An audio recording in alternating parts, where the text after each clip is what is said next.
చెప్పనా ఏ స్టైల్ చేయమంటావు? పవన్ కళ్యాణ్ లెక్క చేయమంటావా? మహేష్ బాబు లెక్క చేయమంటావా? వాళ్ళ లెక్క హెయిర్ కట్ చేస్తే మన జిందగీ కూడా వాళ్ళ లెక్క మారుతుందా? నువ్వు మాలిష్ చేయన్నా, మంచిగా హెడ్ మసాజ్ చేయి. ఏమైందన్నా సైక్ సైకున్నావు? అసలు ఈ ఆడోళ్ళు ఉన్నారే, అమ్మలా ఉన్నప్పుడు ప్రేమగా ఆప్యాయంగా ఉంటారు. ఎదవే పలికిన మాటల్లోనే తీయని మాటే అమ్మా, కదిలే దేవత అమ్మా.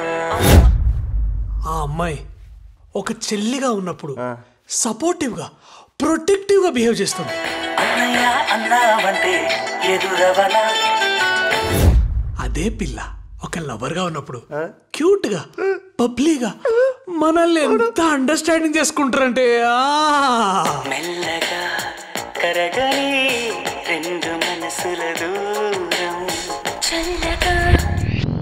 కానీ ఆ పిల్లే పెళ్ళామైతే ఏమవుతుందో గాని జిందగీ మొత్తం తలకిందులు చేసి మన ప్రపంచాన్ని తారుమారు చేసి మొగని తాట తీసి తందూరు అనుకుని తింటారన్నా.